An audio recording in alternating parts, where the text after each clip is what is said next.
Good afternoon, everyone. So welcome to the last track of the day. So I'd like to welcome from Microsoft Sudan. Microsoft are one of our gold sponsors, as we talked about earlier. They're going to talk today around their new fantastic platform called Fabric.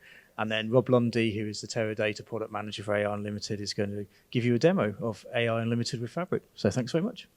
Thank you. Thanks, Matt. So hello, everyone. Good afternoon.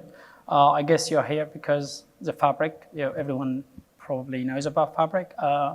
And I'm here presenting Microsoft as Global Partner Solutions, and I do work with partners myself as an architect. So let's talk about Fabric in a different way. So it's quite common. Many businesses, they have many data cluttered everywhere. You have the function of the CIO is trying to basically make use of the data, add business value to the data, as they end up doing integrations and integrations.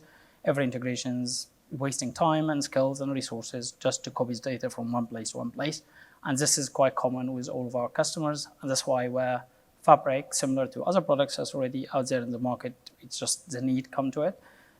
So Microsoft Fabric, I don't know how many of you already customers of Microsoft Fabrics, but we'll be interested to know if there's any. Okay, got a few, good. So Microsoft Fabric is basically like the data OS. We are building it, and not just as a product, but we're building it as a platform. And as a platform to enable our partners as well to build on top of it. So with Fabric, you get one lake as a common kind of the data format, the Delta Parquet format. And then you have Purview for security, provisioning, and permissions. And then you have AI capabilities already built into the platform. With the core of the platform being these three services, you also get workloads, which is built by Microsoft to enable certain use cases that you can do on top of the platform. So you have Power BI for reporting. You have data activators for any kind of alerting or operational side. You have Data Factory, which gives you connectors to pull in data from different sources. And you have Synapse with the flavors of data engineering, data science, warehouse, or analytics. So this is the applications that comes, or workloads, I would rather say, that comes with Fabric. And if we go to the next, so at the core of Fabric, you have the one lake, which is the standard data format that everything else will read and write from that data format, understand that data format. So this is the core of Fabric as a storage. And then this is kind of the key components of the Fabric platform.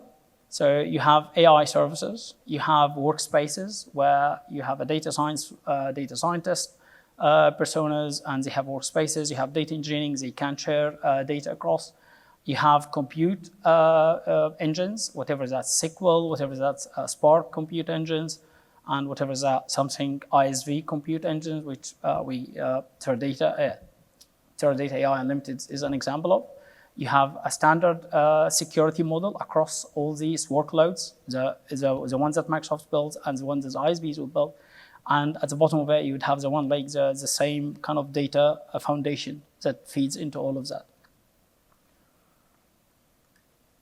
And with Fabric, again, we separate the data storage on the compute from the compute. So the compute could be within your own tenant, within the customer tenant. It could be with ISVs.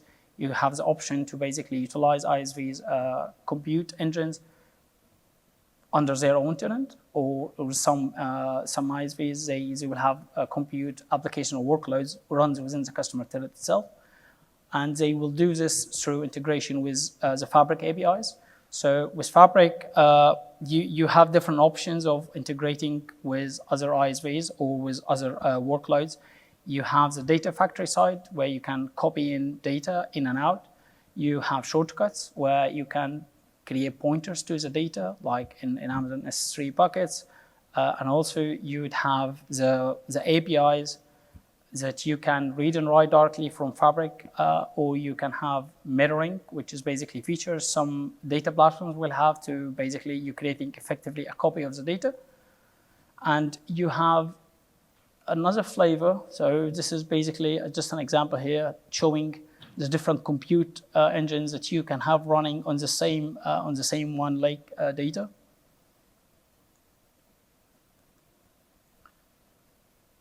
And then within Fabric, what you would get is the different personas of the Fabric user. So you have the data analysis or the data analyst, you have the data engineers, you have the data warehouse or the business analyst creating reports, or you have the business operations where they're trying to create some alerts based on the data. So all these different personas comes as a standard. And as a one single platform for ISVs, what we're trying to do is to take this to ISVs, we give them the platform with all these features is already built in, where they can build on top of it. So in this case, you will have any ISV apps, Teradata AI Unlimited as an example, is just another example of a workload where you can basically, through the marketplace, we'll talk about this in a minute, which you can activate, you can procure directly, and you can run on your data. And in this case, the ISV app using the underlying APIs of the one lake, they will get all the similar experiences, all the existing integrations that Microsoft Workloads already gives you. In addition, you as a customer of Fabric, you will have the standard kind of integrations with workspaces, security, and administration from Fabric as a platform, from what you have. In addition, you just simply be able to procure and use the ISV workload as a compute engine in this example. And this is public preview. I think in MS Ignite in November, there will be some announcements about general availability. So what's happened here is that Teradata AI Unlimited as an example, it will be communicating with Fabric as the underlying data layer the Fabric platform provides. The front end, they will basically build extensions to the front end of Fabric front end that will communicate with the Fabric APIs. And they also have the backend running under the Teradata tenant. And they package this application as a SaaS offering that will be published through the marketplace. So when you go to Fabric, you would have the Fabric Workload Hub. You will see Teradata AI Unlimited as one example of workloads. You will see other workloads if you can think of, for example, like if you have a banking transaction, if you want to run a fraud detection, some ISV can create an application for fraud detections that can run on your data straight away. And you will have this through the marketplace. All the applications will be certified, available by different ISVs. And you will just procure this as a standard workload similar to the existing marketplace applications that you can. And in this case, the Teradata AI Limited is an application where Teradata is initially helping or working with Microsoft to provide. And I will leave Rob to speak more about the Teradata AI Limited. Thank you.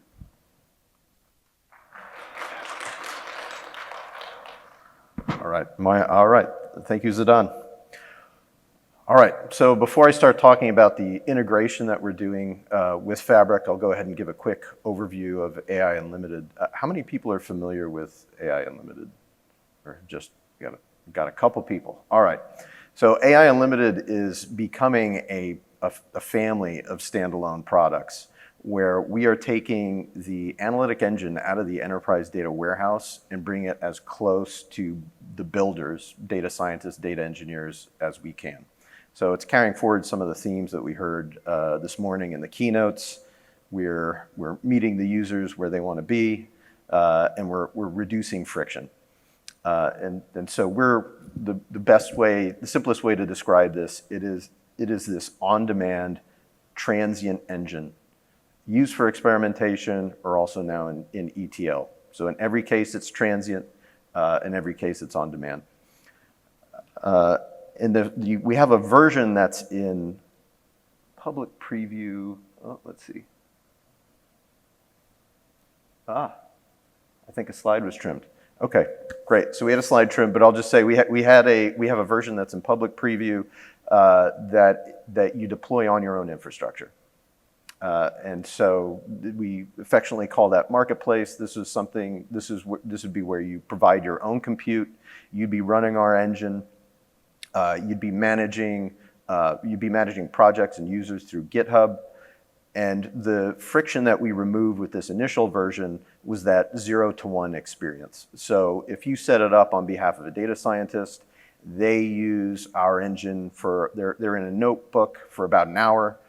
You wind up spending like €5 on our compute. If that's all they use, that's all you ever pay. There's no commitment. So that's the first bit of friction that we removed with the first version of AI Unlimited. For the Fabric integration, we're going even further with that. For Fabric, in order to fit in with what Microsoft is doing with that experience, we're creating a serverless version of AI Unlimited. So now if your data scientist wants to start using Teradata Analytics, they open up a notebook and they just start working. And so that's what we're going to show today. So they get all that convenience on top of all the great features that come for free by being within Fabric. And some of the ones that stand out that we're hearing from customers, one is all your data managed in one lake. You have shortcuts to data elsewhere. You're only moving data if you're going to transform it. It's a cutting-edge analytic platform. So security. So we don't have security up here. Security is a big one. You're going to have data coming out of the warehouse so data scientists can play with it, so analysts can start chopping it up, coming up with interesting reports. Microsoft is building a very trusted platform for that right underneath Power BI. And then they're taking that environment and they're building a platform where these different personas, where your data builders and your data consumers are all working in the same platform and able to communicate to each other. So this is an environment that we want to be in. We think this is going to have really big impact for the users in a company, getting them to play with data. We want our engine available, and so this is an experience that we're working to meet and to match speed with. And just an overview of where we are.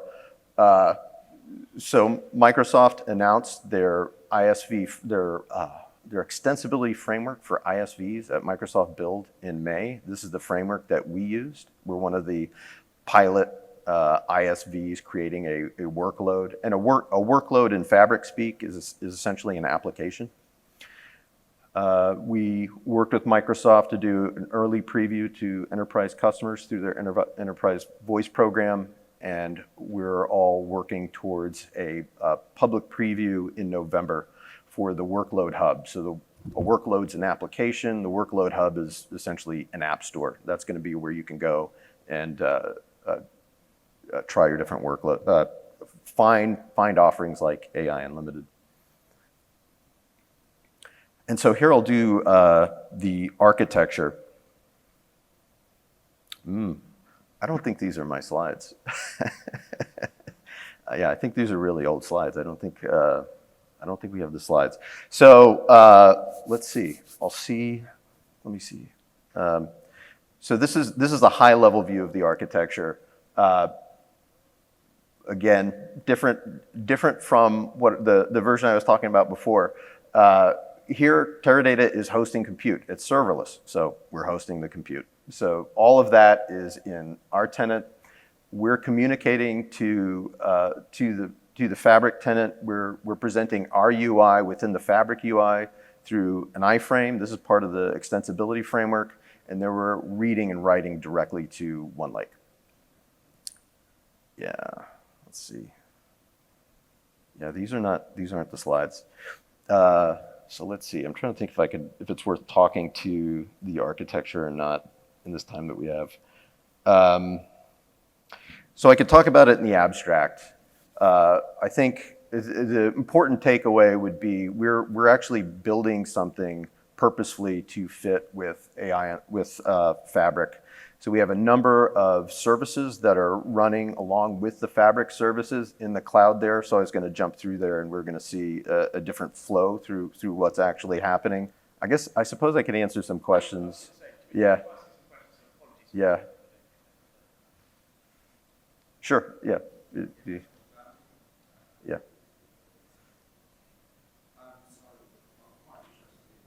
with the fact that you're bringing the power back to the user.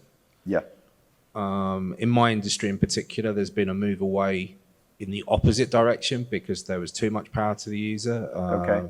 Where there wasn't a source of truth, and now there is. The idea is to have one source of truth and data. Now you're bringing multiple things, so people will be able to tell lots of different stories by cutting the data in different ways to tell a different story. Right. So what you're thinking about that? Yeah, so I think it feels like there's an opinion already baked in within Fabric. I don't want to speak too much on behalf of Microsoft, but it feels so. One of the theories of use within Fabric is that a lakehouse for so Fabric is right underneath Power BI, and a lot of the tools there are there to assist analysts. They're creating their semantic models. They're doing all their stuff in DAX. All the power users in Power BI are fully enabled. A lakehouse is where they can access data. It's read only, and the concept there is that's the end of your medallion architecture, and that's where they're pulling data. That's the source of truth. They spin up a warehouse item, and that's where they bring in the data and they chop it up and they play with it. That is no longer a source of truth. That's them experimenting.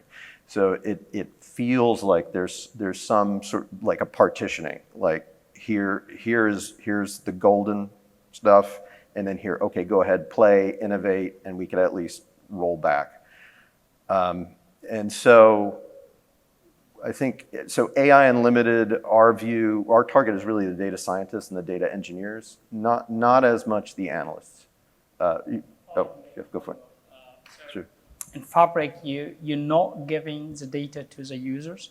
You're enabling the users to make use of the data, and you still control the permissions. So you can have different workspaces to different kind of group of users. They don't copy the data. When it's in Fabric, you just share the data with them. You can take the access back at any point.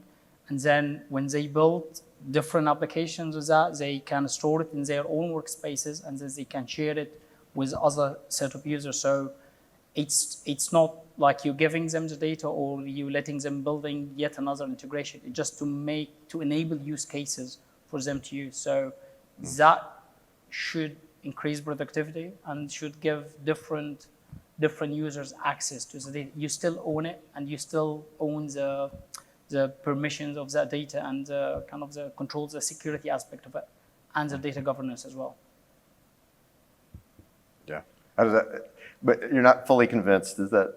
Yeah. So as a user, Sure. as opposed to technical, I get the principle, but the reality is, I think it gives more option for different people in different departments to tell a different story on the same golden source of data, and they will use it to their advantage.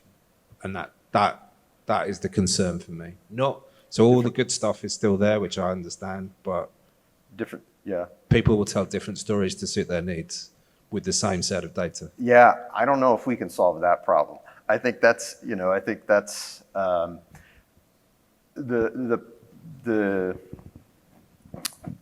that feels like a natural process, right? And that's where hopefully people are going to have interesting takes on their own stories. I think it's as long as you're preserving that record of truth and people can wind back and see where opinions have diverged. I think that's what's important. That's what Microsoft is working on. And I think even if we get it fixed, I won't go through all the architecture slides, but some of the fun that our team is having is working through all the authorization and all the consent to make one of the things that we can boast about is we are the only ISV bringing an engine to Fabric, and we have we're learning a lot about Fabric in the process. There's a lot of authorization. There's a lot of layers that we're working through. Wanted to show that, so I think will be a trusted experience. But yeah. All right, so I'll go through this quickly, and then if there are questions at the end, and I'll save myself from getting zinged by any corner cases that people start asking about. So these are the key services. This is what we're building. The key services on our side are the session manager. So the session manager is what handles checking out compute out of the warm pool, and and giving the user access to that. We have the pool manager, which actually manages the state of the warm pool. This is how we're providing a serverless experience for our users. There's the user service, which verifies a valid AI Unlimited user, and then there's the OneLake service. This is service for communicating directly to OneLake. It's a bypass around the engine. And so this is what happens when you open up a notebook. So we'll see in the demo, I'm going to open up a notebook, and this is what's going on behind the scenes. So the first thing that happens is authorization. The workspace in the lower left corner that reaches out to the back end. I'm cutting the front end out of this story to simplify things. Authorization service in Fabric verifies that it's a valid Fabric user, and then our service validates that you're a valid AI Unlimited user. Check where you are with your free trial, check to see what kind of subscription you have and give you the appropriate rights. And then the session manager reaches out to, it does all this through the API, but it finds a compute that's available in the warm pool, pulls that out, lets that instance know that it's going to have a user incoming.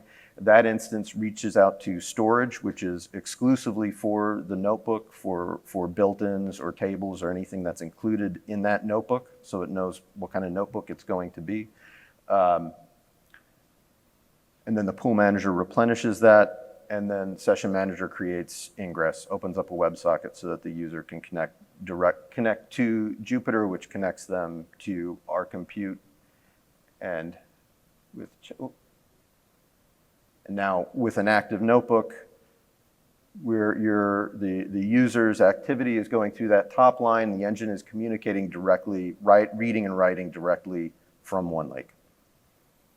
And so nothing is stored in a session. If you're creating data, you want to save it, you have to write it to OneLake.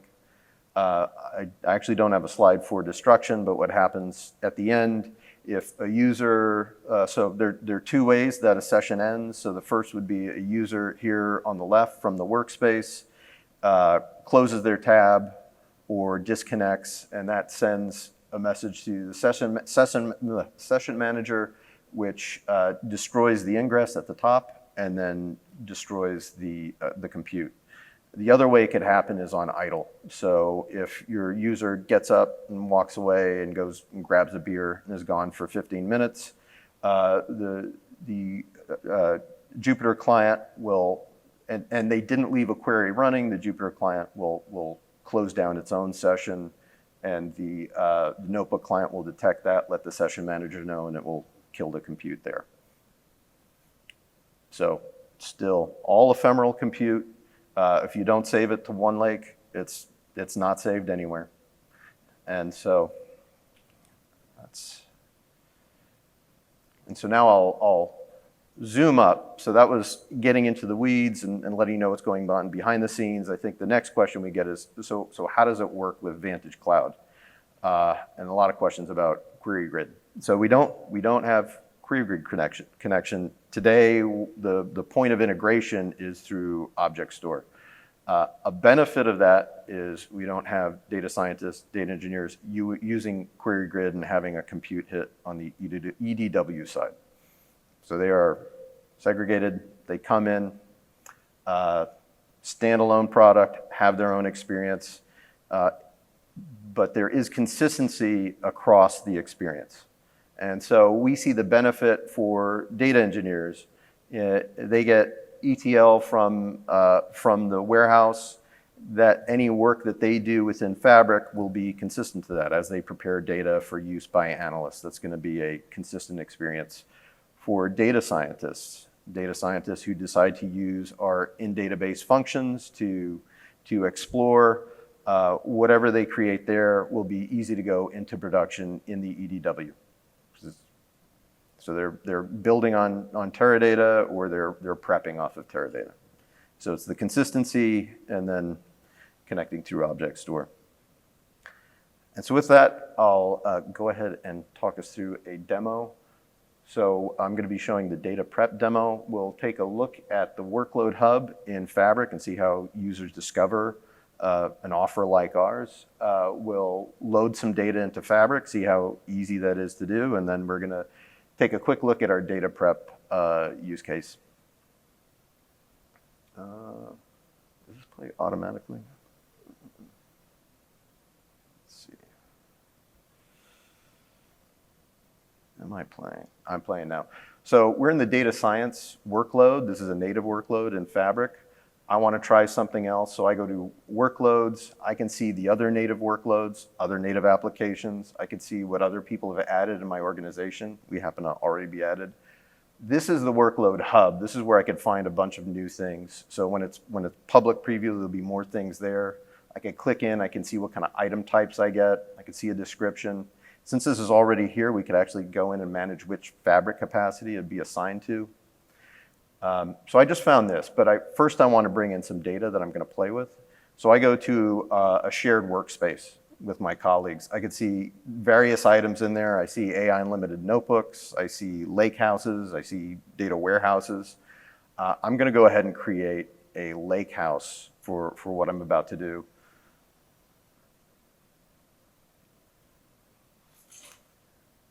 And it's, as you can see, it's pretty simple, easy to create, easy to delete. I have a bunch of options when I come in to add data to the lakehouse to work with. I'm going to go ahead and add some Parquet files from an ADLS Gen 2 bucket that I have. I go ahead and I'm going to type in the URL. I've done it before, so it already has my account key.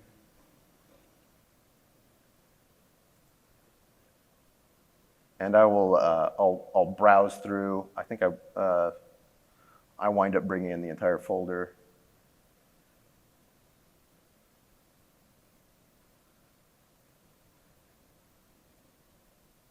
And then what I do here is I pick one and I load that table to go use.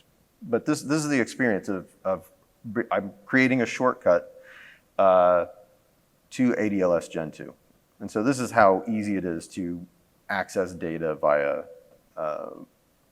Fabric.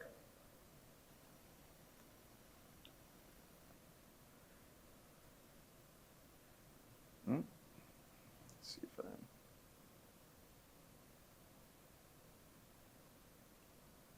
Okay. There we go.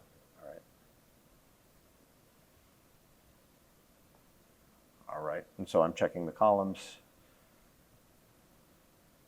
And now I'm going to go back into the AI Unlimited workload to start doing something with it. I'm going to create the data prep sample notebook.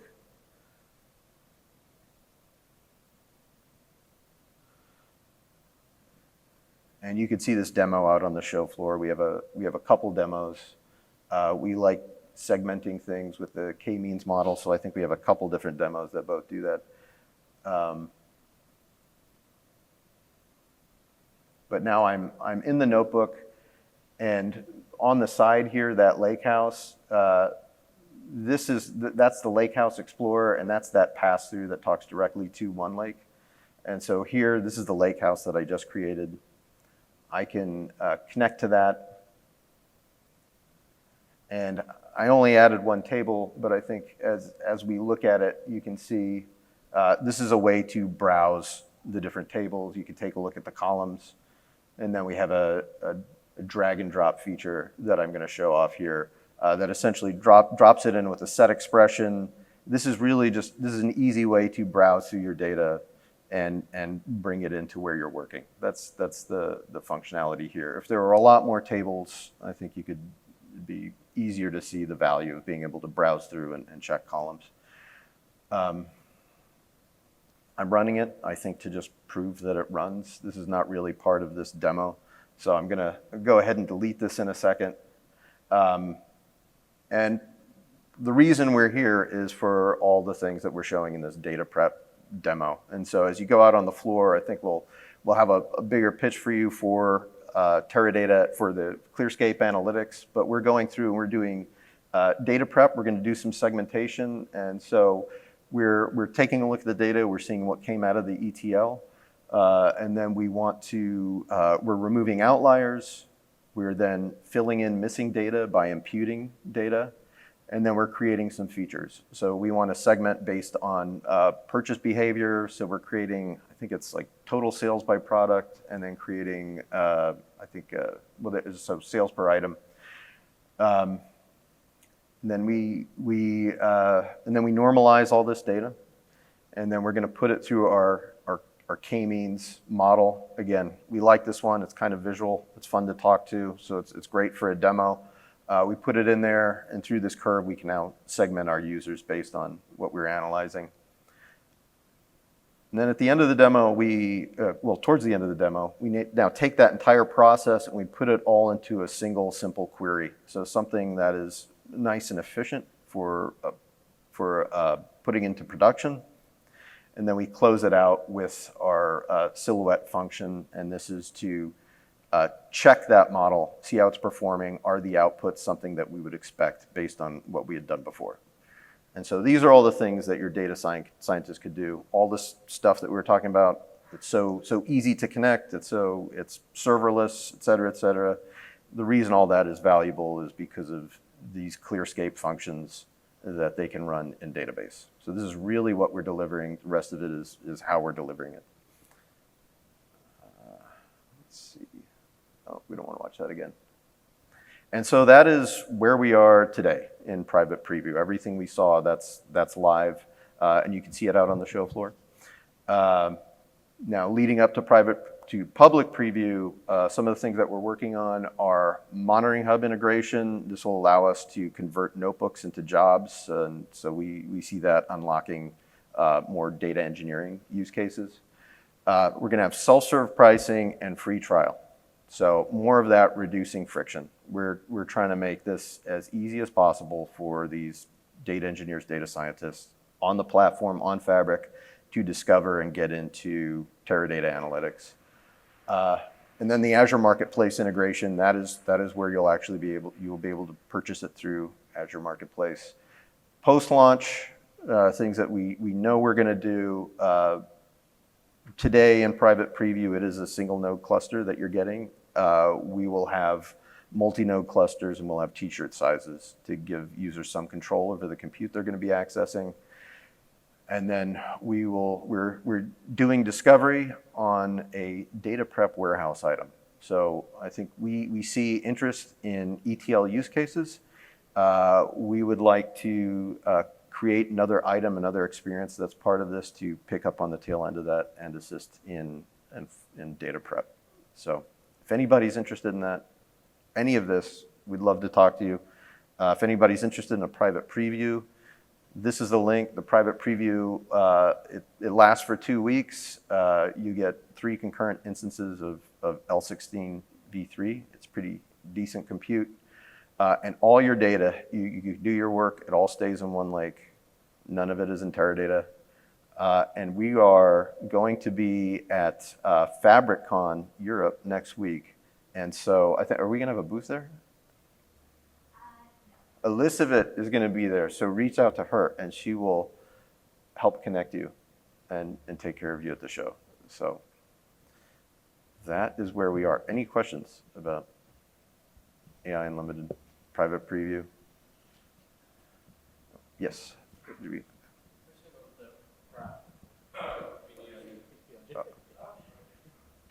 Prep notebook you'll be using mainly SQL. Is there any Python API? Because I believe this was like a Teradata engine. It's a native SQL engine, but you can use Python. Yeah. But the SQL engine is backend is Teradata, is it? Backend is Teradata. It's that same Teradata engine from. We're mainly using like Spark. So Spark support SQL, and you have Python APIs, R APIs. So I wonder if you want to use Python. Do you use like Teradata Python API to run? So Teradata to Python API to run Python or to? Yeah. Yeah, you can use Python in what you're creating, but on the back end, it's going to be that Teradata SQL engine that's running against the data. Okay. Is that? Okay, I was just wonder whether you created like API, Teradata API to like as a wrapper for SQL. Because for example, Yeah. on Spark, you don't really need to know SQL to use Spark, right? You can use Python or R. Right, yeah, and I actually don't know how robust our wrapper is, but I know you can use some Python. If you're not using any SQL and just Python, I actually don't know how robust it is. I'd have to get back to you on that. Okay. Is that, yeah. So I think the best thing is there's an AI booth out there. So I think probably the best thing is for you to go and talk to our data scientists. Thank you. Yeah, and you could ask, you could go through the code. Yeah, but I think we selected a Python kernel at the beginning. So yeah. I was just going to add that I know we have a Python converter that we've just recently produced as well that converts your Python code to run directly as Teradata code. So it's a converter as well.